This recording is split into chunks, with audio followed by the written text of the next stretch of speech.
नमस्कार सभी को, मैं नील बेनीवाल अवर्स एजुकेशन के इस प्लेटफॉर्म पे आपका स्वागत करता हूं। हमारी एक सीरीज चल रही है, जैसे कि आपको पता है, जिसमें हम एचएसएससी के जो एग्जाम हुए अभी के, उनमें जो आपके इंडिया जीके के क्वेश्चन पूछे जा रहे हैं, इसके अलावा आपके वर्ल्ड जीके के जो क्वेश्चन है और ये सारे के सारे स्टैटिक जीके के जो क्वेश्चन है, यानी जीके का जो पोर्शन हम कवर कर रहे हैं। एक क्लास हो चुकी है, आज हमारी दूसरी क्लास रहेगी। अगर आप हरियाणा कांस्टेबल की तैयारी करें या सब इंस्पेक्टर की तैयारी करें तो उसके लिए क्या है, आप अपनी तैयारी को और अच्छा बेहतर बनाने के लिए टेस्ट सीरीज यूज कर सकते हैं, क्योंकि टेस्ट सीरीज एक इंपॉर्टेंट रोल प्ले करता है किसी भी एग्जाम की तैयारी के लिए। तो इसके लिए लिंक डिस्क्रिप्शन में है, परीक्षा ऐप को वहां से डाउनलोड करें और वहां पे जाने के बाद क्या है, आप हरियाणा के सेक्शन में जाओगे, हरियाणा स्टेट के, और उसमें जाने के बाद आपको वहां पे टेस्ट सीरीज मिलेगी। कांस्टेबल के लिए, एसआई के लिए अलग अलग से वहां पे टेस्ट सीरीज है और वो आप वहां से लोगे। और वहां पर जाने के बाद क्या, आप अवर्स 50 OURS 50 जो आप कोड यूज करोगे तो आपको 50% का वहां पे डिस्काउंट मिलेगा और काफी कम प्राइस में अच्छे लेवल की टेस्ट सीरीज आपको मिलेगी। हरियाणा सीईटी के लिए भी वहां पे टेस्ट सीरीज है, तो आप जाकर एक बार जरूर विजिट करें। देखिए नेक्स्ट यहाँ पे जो क्वेश्चन रहेगा आपके सामने, देश की एकता और अखंडता के योगदान के लिए दिया जाने वाला सर्वोच्च नागरिक पुरस्कार जो है वो कौन सा हो जाएगा। तो देखिए, एकता और अखंडता के लिए कौन फेमस है, तो वो कौन, सरदार वल्लभ भाई पटेल जो है वो फेमस है। कौन सा बनेगा, ऑप्शन नंबर बी यहाँ पे जो इसका राइट आंसर बनेगा। आपको पिछली क्लास में भी हमने डिस्कस किया था, 31 अक्टूबर आपका किसका नेशनल यूनिटी डे के रूप में मनाया जाता है, या हम राष्ट्रीय एकता दिवस इसको कह सकते हैं। 31 अक्टूबर जो कि आपका किसका, सरदार वल्लभ भाई पटेल जो है, इनकी याद में ये दिन मनाया जाता है। तो कौन सा, ऑप्शन नंबर सेकंड बनेगा। अब इनके नाम की एक मूर्ति बनाई गई है, कहां पे, सरदार वल्लभ भाई पटेल के नाम पर। कहां पे है, तो गुजरात में मूर्ति है। कहां पे, गुजरात में। और गुजरात में कहां पर है, तो गुजरात के वडोदरा में है। गुजरात के वडोदरा के पास आपकी नर्मदा नदी जो है, नर्मदा नदी, और इसके नर्मदा नदी के ऊपर कौन सा बांध है, तो सरदार सरोवर बांध है। कौन सा, सरदार सरोवर बांध है। और वहीं जो है आपकी कौन सी, ये आपकी मूर्ति जो लगाई गई है सरदार वल्लभ भाई पटेल की। अब देखिए इसकी ऊंचाई कितनी है, तो एक आपकी कौन सी, स्टैच्यू ऑफ कौन सी है, लिबर्टी। तो स्टैच्यू ऑफ लिबर्टी जो है आपकी कहां पे है, तो न्यूयॉर्क में आपकी ये रहेगी। और इसकी ऊंचाई कितनी है, तो 93 मीटर है। और जैसे कि आपको पता है, सरदार वल्लभ भाई पटेल आपकी यूनिटी के, एकता के लिए जाने जाते हैं, इसीलिए इस मूर्ति का नाम जो है वो क्या रखा गया, तो स्टैच्यू ऑफ यूनिटी जो है इसका नाम रखा गया। क्या रखा गया, स्टैच्यू ऑफ यूनिटी। और इसकी ऊंचाई कितनी है, तो 182 मीटर जो है इसकी ऊंचाई है, ये भी आप ध्यान रखोगे। इसके अलावा इसके आर्किटेक्चर जो है, इसका डिजाइन किसके द्वारा तैयार की गई, तो राम सुतार के द्वारा जो है ये तैयार की गई। किसके, राम सुतार के द्वारा। ये भी इंपॉर्टेंट क्वेश्चन बनता है यहाँ पे। इसके बाद इनको और किस नाम से जाना जाता है, तो सरदार पटेल को और लौह पुरुष के नाम से जाना जाता है, लौह पुरुष के। और इसके अलावा कौन सा, भारत का बिस्मार्क, बिस्मार्क ऑफ इंडिया के नाम से भी इनको जाना जाता है। बिस्मार्क ऑफ इंडिया के नाम से भी सरदार वल्लभ भाई पटेल को जाना जाता है। इसके अलावा 1991 में जो इनको मरणोपरांत कौन सा, तो भारत रत्न जो इनको दिया गया, भारत रत्न। ये भी आप ध्यान रखोगे। और आपके भारत के पहले अगर उप प्रधानमंत्री पूछ ले, उप प्रधानमंत्री, तो वो भी कौन हो जाएंगे, सरदार वल्लभ भाई पटेल हो जाएंगे। राइट आंसर कौन सा बनेगा, ऑप्शन नंबर बी यहाँ पे। इसके बाद नेक्स्ट यहाँ पे रहेगा कि द टर्म लिबरलिज्म जो है आपका डेराइव फ्रॉम, किससे जुड़ा हुआ है, आपका उदारवाद जो शब्द है, इसकी व्युत्पत्ति कहां से हुई है, तो कहां से, लैटिन शब्द से। ऑप्शन नंबर ए इसका राइट आंसर रहेगा। नेक्स्ट यहाँ पे रहेगा कि जो आपका गांगरी ग्लेशियर जो है वो आपका कहाँ पे फाउंड होता है, यानी कहाँ पे आपका पाया जाता है, तो कहाँ पे रहेगा, हिम नदी जिसको बोलते हैं। तो ये कहाँ पे, तो आपको पता है जब ग्लेशियर की बात होगी तो आपके जहाँ पे ज्यादा ठंड रहती है कहाँ पे होगी, तो आपका लद्दाख। ऑप्शन नंबर सी यहाँ पे राइट आंसर हो जाएगा। कहाँ पे पड़ती है, तो ये पीर पंजाल दर्रे में आपका पड़ती है। पीर पंजाल दर्रे में जो आपका गांगी ग्लेशियर या हिम नदी इसको बोल सकते हैं, ये आपका इसमें पाई जाती है। तो इसके अकॉर्डिंग कौन सा, ऑप्शन नंबर सी यहाँ पे राइट आंसर रहेगा। इसके अलावा लद्दाख और जम्मू कश्मीर जो है, लद्दाख और जम्मू कश्मीर, इनको कब यूनियन टेरिटरी बनाया गया, इनको केंद्र शासित प्रदेश बनाया गया, कब, 31 अक्टूबर 2019 को जो है यहाँ से धारा 370 खत्म करके जो आपके जम्मू कश्मीर से इसके जो है आपके 2 यूनियन टेरिटरी बना दी, एक जम्मू कश्मीर एक लद्दाख। और ये कब, तो 31 अक्टूबर 2019 को बनाएगी। आपके लद्दाख जो है इसमें आपके कितने टोटल 2 जिले हैं, कौन कौन से, एक तो आपका लेह है, एक आपका कारगिल है। कौन सा, लेह है और एक आपका कारगिल है। ये 2 जिले आपके कहाँ पे पड़ेंगे, तो आपके लद्दाख में पड़ेंगे। इसके अलावा भी लद्दाख के प्रेजेंट टाइम में उपराज्यपाल जो है वो कौन है, तो R.K. माथुर जो है अभी प्रेजेंट टाइम में इसके उपराज्यपाल रहेंगे। तो ये सारे के सारे क्वेश्चन इंपॉर्टेंट है एग्जाम के पॉइंट ऑफ व्यू से।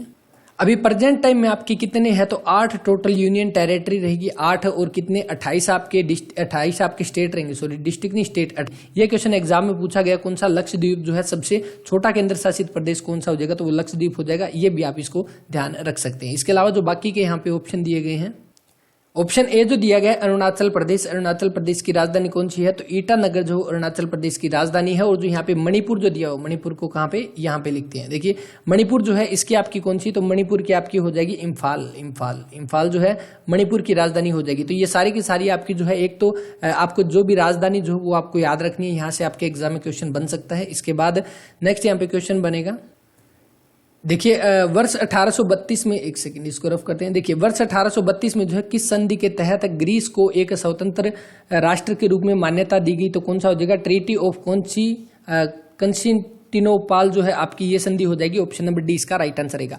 इसके अलावा ये आपकी राजधानी हो जाएगी पेरिस, फ्रांस की राजधानी या फ्रांस की कैपिटल कह सकते हैं, वो आपकी रहेगी कौन सी? पेरिस। इसके बाद नेक्स्ट पुदुचेरी जो है इसके वर्तमान मुख्यमंत्री के बारे में पूछा गया। देखिए पुदुचेरी कौन है? तो आपके भारत की एक यूनियन टेरिटरी है, केंद्र शासित प्रदेश है। इसमें टोटल कितने? 4 जिले हैं और चारों जिलों में आपको ध्यान रखना है, चारों अलग अलग पड़ते हैं। कौन कौन से? तो एक आपका कौन सा हो जाएगा? पुदुचेरी खुद हो जाएगा, पुदुचेरी के नाम से।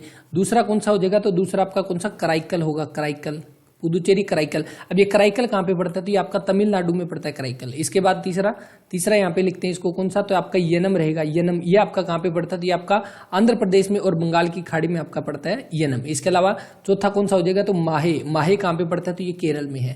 तो ये देखिए ये आपका क्या रहेगा? टोटल इसके 4 जिले हैं और 3 अलग अलग जो है आपकी स्टेट में आपका पड़ता है कौन सा? पुदुचेरी जो हमारा यूनियन टेरिटरी है। और इसमें आपका कौन सा सबसे छोटा कौन सा हो जाएगा? माहे हो जाएगा। और सबसे बड़ा अगर पूछ ले तो पुदुचेरी और कराईकल जो है ये आपके दोनों सबसे बड़े रहेंगे। इसके बाद यहाँ पे जो क्वेश्चन पूछा गया, इसके वर्तमान में जो है आपके मुख्यमंत्री कौन है? तो कौन? एम रंगास्वामी इसका राइट आंसर रहेगा, ऑप्शन नंबर सी यहाँ पे। इसके अलावा अगर इसके आपसे उपराज्यपाल अगर पूछ ले, उपराज्यपाल अगर पूछ ले तो वो कौन हो जाएंगे? तो टी सौंदरराजन जो है, तो टी सौंदरराजन जो है इसके वो आपके उपराज्यपाल रहेंगे। तो ये आप नोट करोगे। इसके बाद नेक्स्ट देखिए, नेक्स्ट रहेगा यहाँ पे कि आपके सामने साप्ताहिक पत्रिका जो है कौन सी? द बंगाल गजट किसके द्वारा शुरू की गई? तो ये किसके द्वारा? तो सबसे पहले तो ये ध्यान होना चाहिए, द बंगाल गजट जो है ये कौन सा है? तो भारत में आपका प्रकाशित होने वाला पहला आपका कौन सा? अंग्रेजी भाषा का पहला समाचार पत्र कह सकते हैं, अंग्रेजी भाषा का पहला समाचार पत्र इसको बोला जा सकता है कौन सा? द बंगाल गजट को। और ये जो है कहाँ से इसका प्रारंभ हुआ? तो कहाँ से? कोलकाता से इसका प्रारंभ हुआ। और कब हुआ? तो ये आपका 1779 में जो इसकी शुरुआत हुई थी, 1779 में। इसका प्रकाशन किसके द्वारा किया गया? तो जेम्स ऑगस्टस हिकी के द्वारा। ऑप्शन नंबर ए जो है इसका, ये इसका राइट आंसर रहेगा। इसके बाद नेक्स्ट यहाँ पे जो दिया गया है बंकिम चंद्र चटर्जी, या इनको क्या कह सकते हैं? बंकिम चंद्र चट्टोपाध्याय भी इनको बोला जा सकता है। ये कौन है? तो वंदे मातरम की जो रचना की थी, वंदे मातरम की रचना किसके द्वारा की गई? तो बंकिम चंद्र चटर्जी या चट्टोपाध्याय के द्वारा की गई। इनकी एक फेमस रचना है कौन सी? आनंद मठ जो इनकी रचना रहेगी, ये भी एग्जाम में पूछा गया है, इसको आप ध्यान रख सकते हैं। इसके अलावा जो राजा राम मोहन राय जो है इनकी ये किसके लिए फेमस है? तो इनको क्या बोला जाता है? आधुनिक भारत का जनक बोला जाता है, आधुनिक भारत का जनक। और क्यों बोला जाता है? क्योंकि इन्हें आधुनिक भारत का जनक, देखिए क्यों बोला जाता है? क्योंकि सती प्रथा जैसी आपकी कुरीतियां जो थी समाज में, उसको खत्म करने का काम जो है उसमें काफी अहम रोल निभाया था किसने? राजा राम मोहन राय ने। और इन्होंने जो है किसकी? ब्रह्म समाज की स्थापना भी की थी। ब्रह्म समाज की स्थापना अगर पूछ ले तो वो किसके द्वारा? तो राजा राम मोहन राय के द्वारा की गई थी आपकी ब्रह्म समाज की स्थापना। तो ये सारी की सारी चीजें आप नोट कर सकते हैं। और जितने भी यहाँ पे क्वेश्चन करवाए जाते हैं वो सारे एग्जाम के पॉइंट ऑफ व्यू से काफी इंपॉर्टेंट है। तो इनके आप अलग से नोट्स भी बनाएं और यहाँ से आपको गारंटी है एग्जाम में आपको यहाँ से बिल्कुल हेल्प मिलेगी। इसके बाद नेक्स्ट देखते हैं। नेक्स्ट यहाँ पे रहेगा आपके सामने कि किस ब्रिटिश वायसराय ने जो है प्रशासन में स्थानीय सरकारी निकायों के निर्माण के लिए पहल की थी? तो कौन हो जाएगा? तो वो देखिए कौन सा? स्थानीय स्वशासन का जनक पूछा जा सकता है। स्थानीय स्वशासन का जनक, स्वशासन का आपका जनक जो है कौन रहेगा? तो कौन? लॉर्ड रिपन रहेगा। ऑप्शन नंबर ए जो है इसका वो राइट आंसर रहेगा। अब देखिए रिपन के बारे में कुछ एक इंपॉर्टेंट फैक्ट है जो आपको ध्यान रखने। देखिए आपकी भारत में जो है सबसे पहली अगर जनगणना की बात की जाए तो 1872 में की गई थी, जो आपकी नॉर्मल जनगणना थी। किसके टाइम में? तो मेयो के टाइम में ये जनगणना की गई थी। इसके अलावा जो आपकी नियमित रूप से जो भी कंटिन्यूस चल रही है, जो आपकी 1881 में सबसे पहले आपकी नियमित रूप से जनगणना हुई थी। कब? 1881 में। ये किसके टाइम में? तो रिपन के टाइम में ये जनगणना हुई थी। तब से लेकर आज तक जो है हर 10 साल के बाद आपकी जो है जनगणना करवाई जाती है। जैसे आपको पता है लास्ट टाइम 2011 में आपकी जनगणना हुई थी, अब 2021 में होनी थी, किसी वजह से अभी नहीं हुई है। तो इस अकॉर्डिंग क्या है आपकी सबसे पहले कब हुई? तो 1881 में हुई। ये आपको ध्यान रख सकते हैं। किसके टाइम में? तो रिपन के टाइम में ये हुई थी। और इसने क्या है आपका जो स्थानीय स्वशासन जो है उसकी शुरुआत की थी, कब की थी? ये अभी आप नोट करोगे 18 मई 1882 को जो है स्थानीय स्वशासन की शुरुआत की थी और इसके बाद क्या है, ये आपका स्थानीय स्वशासन का जनक बन गया। कौन सा? रिपन जो है ऑप्शन नंबर ए यहाँ पे राइट आंसर रहेगा। इसके अलावा जो आपका लॉर्ड रिटन जो दिया गया, लिटन जो है, इसके द्वारा कौन सा वर्नाकुलर प्रेस एक्ट जो वो जारी किया गया था और उसको खत्म किसने किया? तो रिपन ने इसको खत्म भी कर दिया था। तो ये आपको ध्यान रखना है। इसके बाद नेक्स्ट यहाँ पे रहेगा कि चीन की जो है किस नदी को आपका पीली नदी, या हम कह सकते हैं यहाँ पे येलो रिवर के नाम से फेमस है, तो कौन सी हो जाएगी? यहाँ पे बनेगा आपका ऑप्शन नंबर इसका ए जो है हुआंग हे नदी जो है इसका राइट आंसर रहेगा, या आपका कौन सा? हुआंग हे नदी, ऑप्शन नंबर ए। अब देखिए आपकी कौन सी है, तो चीन में आपकी ये दूसरी सेकंड आपकी लॉन्गेस्ट नदी हो जाएगी, सेकंड लॉन्गेस्ट नदी हो जाएगी कहाँ की? चीन की। और अगर फर्स्ट पूछ ले तो कौन सी है, तो फर्स्ट आपका यहीं पे देर का है, कौन सा? फर्स्ट आपकी जो ऑप्शन नंबर सेकंड दिया हुआ ये आपकी पहली लॉन्गेस्ट यानी पहले नंबर की लंबी नदी कौन सी हो जाएगी? तो आपकी यांगत्से रिवर हो जाएगी, ऑप्शन नंबर बी जो दिया गया। यहाँ पे इसने पीली नदी के बारे में बोला है तो वो रहेगा ऑप्शन नंबर ए हुआंग हे नदी रहेगी। इसके बाद नेक्स्ट यहाँ पे रहेगा आपके सामने कि निम्न में से कौन सा जो है अशोक के साम्राज्य के 5 महत्वपूर्ण राजनीतिक केंद्रों में शामिल नहीं था? तो आपकी जो 5 इंपोर्टेंट पॉलिटिकल सेंटर जो थे किसके? अशोका के, वो कौन कौन से थे? तो यहाँ पे ऑप्शन में देखिए, एक तो आपका तक्षशिला था, बिल्कुल ये था, दूसरा उज्जैनी भी था, तीसरा स्वर्णगिरी जो दिया गया ये भी था, और इसके अलावा आपका कौन सा था? तो तोसली था, यहाँ पे तोसली यहाँ पे कौन सा? कोसला दिया वो ये नहीं था, यहाँ पे कौन सा था? तोसली था। और तोसली कौन सी थी? कलिंग जो है, कलिंग आपको पता होगा, कलिंग का युद्ध हुआ था, उसकी आपकी राजधानी कौन सी थी? तो तोसली थी। और यहाँ पे कौन सा? ऑप्शन नंबर ए इसका राइट आंसर बनेगा, जो इन 5 केंद्रों में आपका नहीं था। अब हमने बात कर ली, देखिए तक्षशिला, उज्जैनी, स्वर्णगिरी और एक आपका तोसली, और एक 5वां कौन सा बचेगा? तो मेन जो आपका सेंटर था वो कौन सा?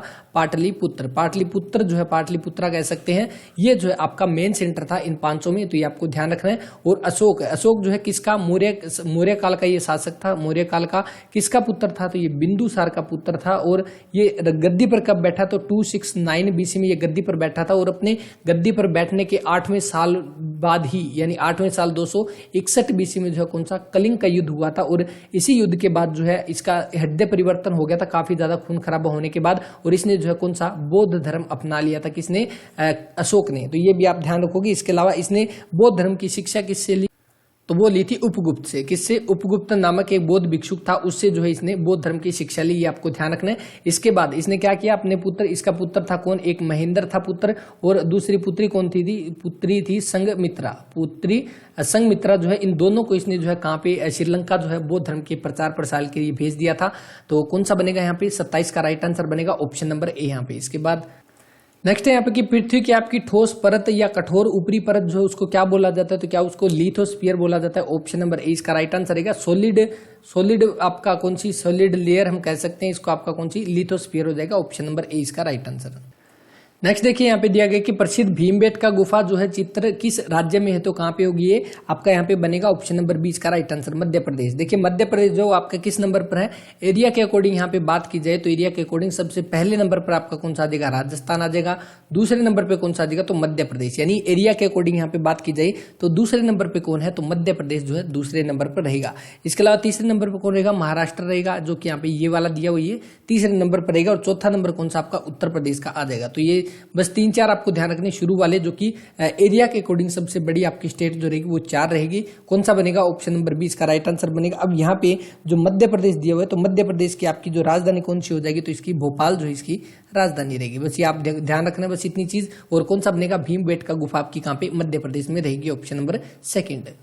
और मध्य प्रदेश की बाकी आप जो है इसका गवर्नर के बारे में अभी, क्योंकि इनके गवर्नर अभी जो चेंज हुए, जब अपने हरियाणा के चेंज हुए थे तभी इसके भी नए गवर्नर बने थे। तो कौन थे? तो आपके मंगूभाई छगन भाई पटेल जो है वो इसके नए गवर्नर बने थे। पहले आनंदीबेन पटेल थे, दोबारा से पटेल ही जो इसके गवर्नर बन गए। सीएम कौन है? तो सीएम कौन हो जाएंगे? शिवराज सिंह चौहान जो है इसके अभी प्रेजेंट टाइम में सीएम रहेंगे। तो बस ये आपको ध्यान रखना है, मध्य प्रदेश से ये क्वेश्चन आपके बन सकते हैं। इसके बाद नेक्स्ट है यहाँ पे BIS जो है ये किसके लिए स्टैंड है? यानी BIS की फुल फॉर्म क्या रहेगी? तो कौन सी? ब्यूरो ऑफ इंडियन स्टैंडर्ड जो है, ऑप्शन नंबर ए इसका राइट आंसर रहेगा। ये आपकी BIS की फुल फॉर्म रहेगी।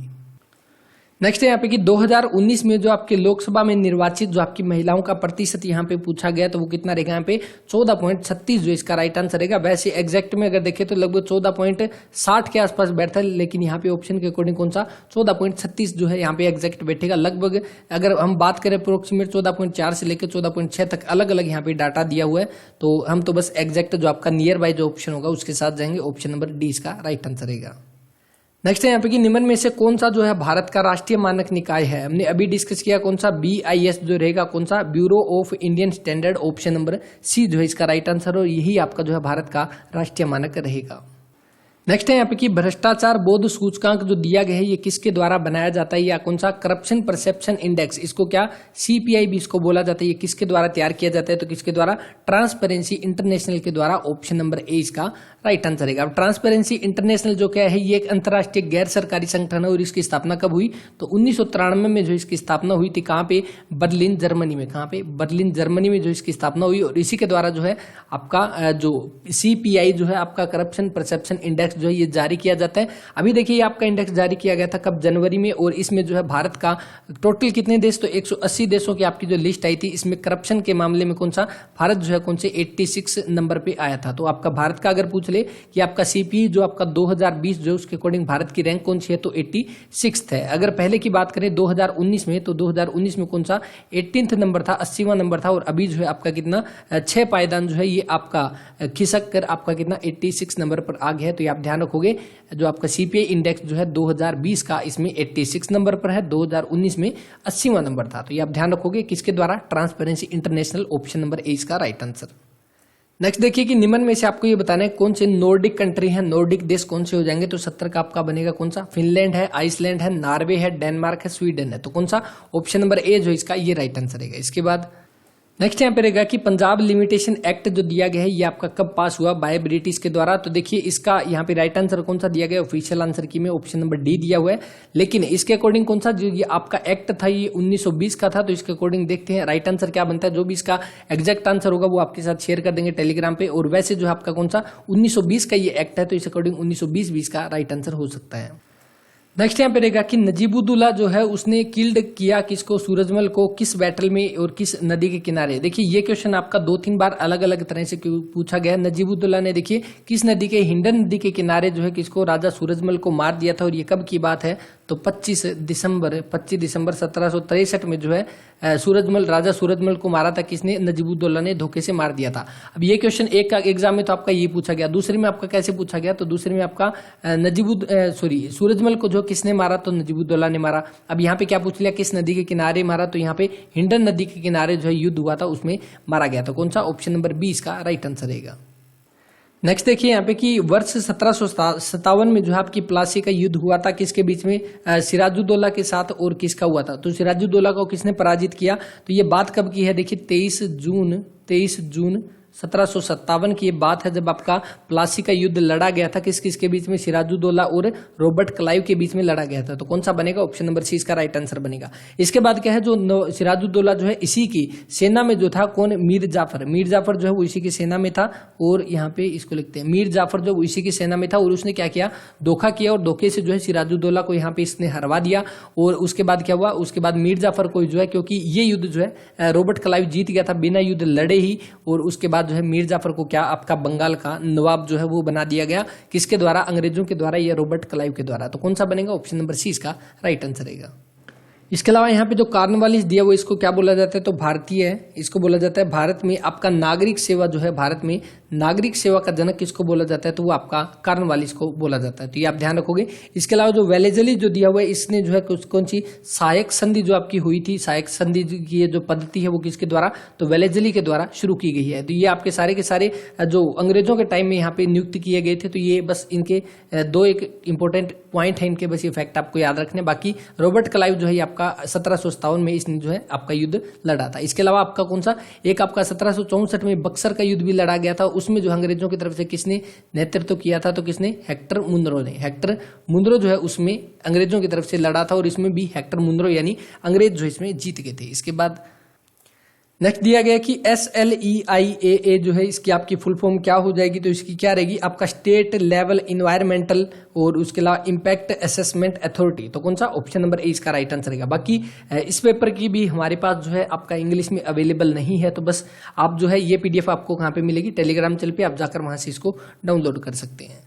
नेक्स्ट है यहाँ पे आपके सामने की जो 1869 में जो है आपका किस नहर के खुल जाने के कारण भारत और यूरोप के बीच की लगभग 7000 किलोमीटर की दूरी जो है कम होगी, तो कौन सी आपकी स्वेज नहर हो जाएगी। ऑप्शन नंबर ए यहाँ पे राइट आंसर है। अब देखिए स्वेज नहर के बारे में ये क्वेश्चन भी पूछा जाता है, ये किस किस को जोड़ता है, तो किसको, ये लाल सागर को किसके साथ, तो भूमध्य सागर के साथ जोड़ता है, यानी लाल सागर को भूमध्य सागर के साथ कौन सी आपकी नहर जोड़ती है, तो कौन सी आपकी रहेगी, स्वेज नहर। ऑप्शन नंबर ए जो है इसका ये राइट आंसर रहेगा। कब ये 1869 में तो ये शुरू हो गई थी, कब बननी शुरू हुई थी, 1859 में ये बननी शुरू हुई थी और लगभग 10 सालों में जाकर ये बनकर तैयार हो गई थी। और इसके अलावा आपका यहाँ पे कौन सा, देखिए ऑप्शन नंबर ए इसका राइट आंसर, बस आपको ये ध्यान रखना है। इसके बाद नेक्स्ट यहाँ पे दिया गया कि कोरम जो है इसका क्या मतलब होता है, तो इसका क्या मतलब बनेगा, बैठक में उपस्थित न्यूनतम सदस्य यानी मिनिमम जो आपके मेंबर जो होते हैं उनको कोरम बोला जाता है। और कौन सा, ऑप्शन नंबर ए इसका राइट आंसर रहेगा।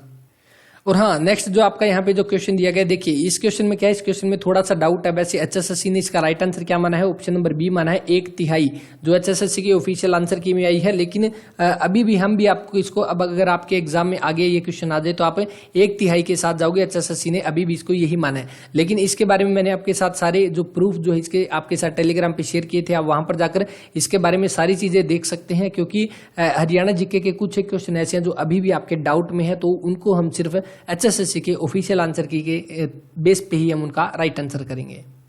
नेक्स्ट है यहाँ पे कि 2019 में जो है भारत रत्न पुरस्कार निम्न में से किस व्यक्ति को दिया गया था, तो किसको, नानाजी देशमुख को दिया गया, भूपेन हजारिका को और प्रणब मुखर्जी को, यानी इनको मरणोपरांत दिया गया और इनको भी दिया गया, तो कौन सा, ऑप्शन नंबर डी इसका राइट आंसर बनेगा। अब देखिए यहाँ पे भारत रत्न से कुछ एक इंपॉर्टेंट क्वेश्चन है वो आपको ध्यान रखने। शुरुआत कब हुई, तो 2 जनवरी 1954 को जो है आपकी भारत रत्न की शुरुआत हुई। और इस समय जो है 1954 में 1954 में जो है सबसे पहले किसको दिया गया, ये क्वेश्चन आपका एग्जाम में आया था, तो किसको, सी राजगोपालाचारी को जो है ये आपका सी राजगोपालाचारी को आपका भारत रत्न दिया गया कब, 1954 में। और इसके अलावा सीवी रमन को दिया गया। तो यहाँ पे आपको दोनों ध्यान रखने, सीवी रमन, राजगोपालाचारी, इन दोनों को दिया गया। और उस समय क्या है, जब 1954 में ये अवार्ड दिया जाते थे उस समय सिर्फ जीवित व्यक्ति को दिए जाते थे। यानी अभी देखिए मरणोपरांत दिया गया है, तो मरणोपरांत का जो आपका ये प्रचलन है, यानी मरणोपरांत देना आपका कब से शुरू हुआ, तो 1955 से ये देना शुरू हुआ। यानी 1954 में जो स्टार्ट हुई, इसके अगले ही साल जो है उसके बाद आपके मरणोपरांत जो है वो पुरस्कार दिए जाने लगे भारत रत्न। तो यहाँ पे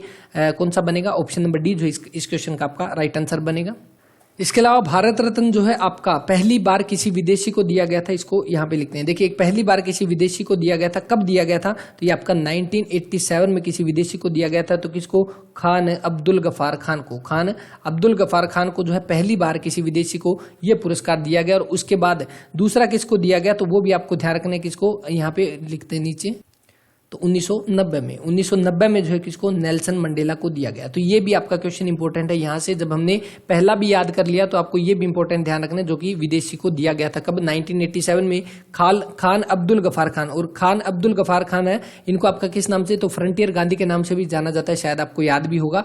और 1990 में जो है नेल्सन मंडेला को। इसके बाद नेक्स्ट है यहाँ पे कि अंतर्राष्ट्रीय मुद्रा कोष जो दिया गया है इसका आपका प्रधान कार्यालय कहाँ पे रहेगा, तो यहाँ पे पूछा गया। तो 40 का आपका राइट आंसर बनेगा कौन सा, option number A, Washington DC में जो है आपका आईएमएफ जो है। यहाँ पे देखिए आईएमएफ की फुल फॉर्म भी पूछी गई थी एग्जाम में, इंटरनेशनल मॉनेटरी फंड जो है इसकी फुल फॉर्म होती है। और इसका हेडक्वार्टर कहाँ पे रहेगा, तो वाशिंगटन डीसी में जो है इसका हेडक्वार्टर रहेगा। इसके अलावा आपका इसके अध्यक्ष अभी प्रेजेंट टाइम में अगर इसके एमडी पूछ ले, एमडी अध्यक्ष कह सकते हैं, तो कौन, क्रिस्टलिना जॉर्जिवा जो है अभी, क्रिस्टलिना जॉर्ज लीवा जो है अभी प्रेजेंट टाइम में इसके एमडी मैनेजिंग डायरेक्टर कह सकते हैं या इसके अध्यक्ष कह सकते हैं, तो वो रहेंगे। और इसके अलावा आपका कौन सा, आईएमएफ का एक और इंपॉर्टेंट क्वेश्चन की इसकी आपकी करेंसी जो है वो कौन सी है, तो करेंसी कौन सी हो जाएगी, तो आपकी एसडीआर रहेगी, जिसको हम क्या कहते हैं, स्पेशल ड्रॉइंग राइट्स जो है इसकी आपकी करेंसी है किसकी, आईएमएफ की। तो ये आपको ध्यान रखना, इसको आप नोट कर लेना, ये एसडीआर वाला काफी इंपॉर्टेंट क्वेश्चन रहेगा। इसके बाद नेक्स्ट 1951 में जो आपकी अखिल भारतीय बार समिति जो है इसकी डैश की अध्यक्षता में बनाई गई, तो किसकी अध्यक्षता में, तो ये आपका न्यायमूर्ति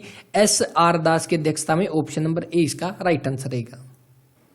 नेक्स्ट यहाँ पे कि 10 दिसंबर 1948 को संयुक्त राष्ट्र महासभा के द्वारा क्या अपनाया गया और क्या घोषणा की गई, तो किसके बारे में, मानव अधिकारों की सार्वभौमिक घोषणा जो है ये जारी की गई, तो कौन सा, ऑप्शन नंबर बी इसका राइट आंसर रहेगा। अब देखिए जो संयुक्त राष्ट्र जो दिया वो यूनाइटेड नेशन जो है इसकी स्थापना कब की गई, तो जो आपका सेकेंड वर्ल्ड वार जो था उसको खत्म होने के बाद, यानी कि सेकेंड वर्ल्ड वार के बाद 1945 में जो है इसकी स्थापना की गई, बस आपको ये ध्यान रखना है। इसके बाद नेक्स्ट क्वेश्चन नेक्स्ट यहाँ पे दिया गया कि स्वतंत्र भारत के प्रथम उप प्रधानमंत्री है तो कौन है। देखिए ये क्वेश्चन हमने डिस्कस भी किया और ये क्वेश्चन यहाँ पे पूछा भी गया, तो कौन सा, सरदार वल्लभ भाई पटेल यहाँ पे जो है ऑप्शन नंबर डी इसका राइट आंसर हो जाएगा 57 का। इसके बारे में हमने डिस्कस कर लिया बाकी सरदार वल्लभ भाई पटेल के बारे में। बाकी जो यहाँ पे ऑप्शन दिए गए उनके बारे में देखते हैं। डॉक्टर एस राधाकृष्णन या इनको क्या कह सकते हैं, सर्वपल्ली राधाकृष्णन, इन्हीं के जन्म पर 5 सितंबर को कौन सा टीचर्स डे जो है मनाया जाता है। आपको याद होगा टीचर्स डे जो मनाते हैं वो किसके, डॉक्टर सर्वपल्ली राधाकृष्णन जो है इन्हीं के जन्म दिवस पर मनाया जाता है। ये जो है आपके कौन थे, तो ये आपके पहले आपके उपराष्ट्रपति के रूप में चुने गए थे। उपराष्ट्रपति, उप प्रधानमंत्री तो आपके हो गए वल्लभ भाई पटेल, उपराष्ट्रपति के रूप में कौन, तो डॉक्टर राधाकृष्णन जो है इनको चुना गया था। और इनको क्या, तो सेकंड आपके राष्ट्रपति भी ये बने थे, सेकंड राष्ट्रपति, ये भी आप ध्यान रखेंगे। इसके अलावा जो यहाँ पे देवीलाल दिया हुआ है, चौधरी देवीलाल, ये आपके कब, तो 1989 में ये आपके उप प्रधानमंत्री बने थे। कौन से, छठवें नंबर के बने थे। और इसके अलावा दूसरी बार कब, 1991 में भी आपके उप प्रधानमंत्री के रूप में इन्होंने काम किया था। इसके अलावा जो लाल बहादुर शास्त्री जो दिया गया है, ये भारत के आपके दूसरे प्रधानमंत्री थे। दूसरे प्रधानमंत्री के तौर पर काम किसने किया, लाल बहादुर शास्त्री। और इन्हीं के आपके कौन से 2 अक्टूबर के दिन, आपको पता है गांधी जयंती भी मनाई जाती है और लाल बहादुर शास्त्री जयंती भी आपकी 2 अक्टूबर के दिन मनाई जाती है। इसके अलावा आपका लाल बहादुर शास्त्री जो है इनकी मृत्यु के बाद जो है इनकी समाधि जो है, उस समाधि स्थल का क्या नाम है, तो विजय घाट जो है इनके समाधि स्थल का नाम रहेगा। तो ये भी आपको ध्यान रखना है। इसके बाद नेक्स्ट, सूर्य किरण आपके सामने ये है और भारत और डैश के बीच में द्विपक्षीय संयुक्त सेना प्रशिक्षण अभ्यास जो शुरू किया गया, सूर्य किरण 14, तो ये आपके भारत और किसके बीच में हुआ, तो 60 का आपका राइट आंसर बनेगा ऑप्शन नंबर ए। भारत और नेपाल के बीच में आपका जो है ये सेना प्रशिक्षण अभ्यास जो है ये हुआ था, ऑप्शन नंबर ए इसका राइट आंसर रहेगा। और नेपाल जो है इसकी राजधानी कौन सी हो जाएगी, तो नेपाल की राजधानी काठमांडू रहेगी, ये भी आप इसको नोट कर सकते हैं। इसके बाद नेक्स्ट क्वेश्चन, नेक्स्ट यहाँ पे रहेगा कि उपन्यास आनंद मठ जो है इसके लेखक कौन है, तो कौन होंगे। ये क्वेश्चन हमने पहले भी डिस्कस किया, कौन हो जाएंगे, बंकिम चंद्र चट्टोपाध्याय या बंकिम चंद्र चटर्जी जो है, इसका ऑप्शन नंबर डी इसका राइट आंसर हो जाएगा। वंदे मातरम जो है किसकी रचना है, वंदे मातरम जो कि आपके किस में है, आनंद मठ में लिखी गई है, तो वंदे मातरम इसका इनकी रचना रहेगी, ऑप्शन नंबर डी इसका राइट आंसर है। इसके अलावा रविंद्रनाथ टैगोर जो है जनगण मन जो है आपका, जनगण मन जो है ये आपका किसकी रचना रहेगी, रविंद्रनाथ टैगोर की, जिनको जो है 1913 में जो है इनकी पुस्तक आई थी कौन सी, गीतांजलि के लिए इनको जो है नोबेल प्राइज से सम्मानित किया गया था, साहित्य का नोबेल प्राइज इनको दिया गया था। लाला लाजपत राय के बारे में तो हमें पता ही है, हिसार इनकी कर्म भूमि रहेगी। और कौन सा, बाल गंगाधर तिलक जो इनको क्या, लोकमान्य के नाम से इनको जाना जाता है। और इसके अलावा इन्होंने 1916 में जो है एनी बेसेंट और बाल गंगाधर तिलक ने मिलकर किसकी, होम रूल लीग जो है, होम रूल लीग की स्थापना की थी, किसने, बाल गंगाधर तिलक ने, तो यह ध्यान रखोगे। इसके बाद नेक्स्ट, इल्तुतमिश जो है वो किस वंश का राजा था, तो किस वंश का, देखिए जो गुलाम वंश जो सबसे पहले जो आपका बना था 1206 से लेकर, उसमें क्या है 1206 से लेकर 1210 तक जो है, 1206 से लेकर 1210 तक जो है कौन, कुतुबुद्दीन ऐबक ने जो है यहाँ पे शासन किया था। और इसके बाद इसी का कुतुबुद्दीन ऐबक जो है उसी का आपका गुलाम कह सकते हैं, उसका दामाद कह सकते हैं, वो कौन बना, तो इल्तुतमिश बना। तो कौन सा, गुलाम वंश जो इसका राइट आंसर बनेगा ऑप्शन नंबर ए। यहाँ पे गुलाम वंश जिसको स्लेव डायनेस्टी भी बोला जाता है या मामलुक वंश भी बोला जाता है, ये भी आप इसको नोट कर सकते हैं। इसके अलावा वैसे तो अगर गुलाम वंश का अगर एग्जैक्ट ये पूछ ले कि पहला शासक कौन था, तब तो आपका कुतुबुद्दीन ऐबक आ जाएगा। लेकिन अगर ये पूछ ले कि आपका वास्तविक शासक कौन था, जिसको माना जाता है वो कौन है, इल्तुतमिश रहेगा। और इल्तुतमिश जो है इसकी 1236 में मृत्यु हो जाती है और इसी के बाद इसकी पुत्री जो वो शासिका बनती है कौन, रजिया सुल्तान। आपने पढ़ा होगा उनके बारे में, 1240 में जिसकी रजिया सुल्तान की कैथल में मृत्यु जो हत्या कर दी गई थी, तो वही रजिया सुल्तान जो है किसकी, इल्तुतमिश की बेटी थी। तो कौन सा, गुलाम वंश जो है इसका राइट आंसर हो जाएगा। इसके बाद नेक्स्ट, और गुलाम वंश कब से कब तक चला था, ये क्वेश्चन आपके लिए रहेगा, चलिए कमेंट कर देना। इसके बाद नेक्स्ट क्वेश्चन देखते हैं।